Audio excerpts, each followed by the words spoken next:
नेता है उनको हम नामथिक हैं।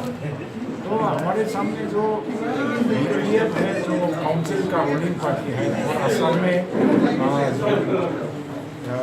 अलायंस का गवर्नमेंट सरकार चला रहा है BJP के साथ, ये हमारे सामने है। और जो पिछले इलेक्शन में जो चुनाव जीत के गया नव कुमार सरोनिया, वो भी हमारे सामने है।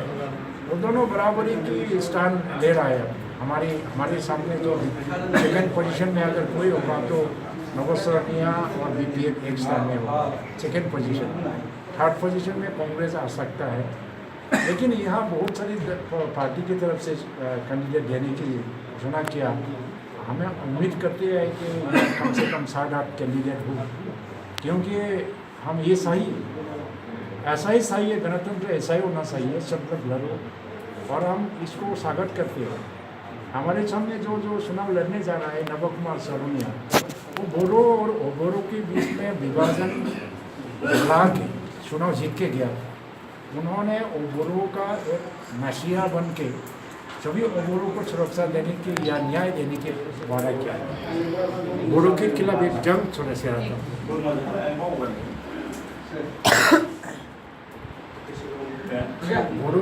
बोरो के खिलाफ एक जंग छेड़ा था, लेकिन 5 साल में कुछ नहीं कर सका। जो वादा किया ये कुछ भी नहीं कर सका। और आज उनके पास में कोई इशू नहीं है किसको लेके चुनाव लड़ेंगे, क्योंकि पहले जो जिस चीज़ को लेके वो इशू को लेके चुनाव लड़ा था, इसका एक भी कुछ नहीं कर सका।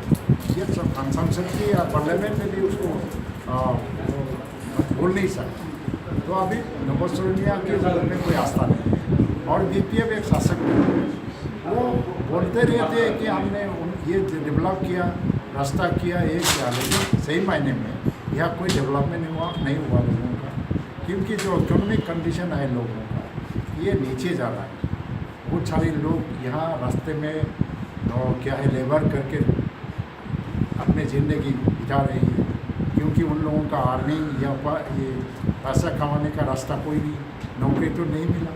स्वास्थ्य केंद्र में जो है हॉस्पिटल जो है डॉक्टर तो नहीं, नर्स नहीं है। शिक्षा की इसमें क्षेत्र में क्या देखा जा रहा है कि स्कूल प्रोविंशियलाइज नहीं होता, सरकारी नहीं होता। हज़ारों शिक्षक बिना सैलरी बिना वेतन ऐसे रिटायर हो जाता है।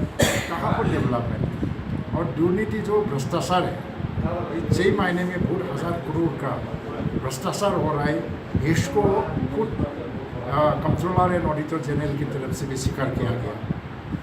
रिपोर्ट में दिया, लेकिन इसका तोड़ने नहीं होता कि भ्रष्टाचार के खिलाफ वो लोग नहीं लड़ते।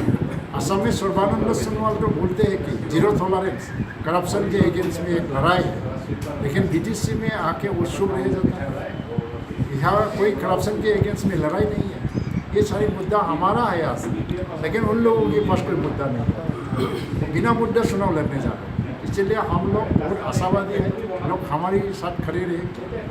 और इस समय हमारे सामने जो लोग हैं वो लोग अपने स्टैंड बनाने के लिए लड़ेंगे, लेकिन जीतने के लिए नहीं। हम जीतने के लिए तो हम लोग लड़ रहे हैं।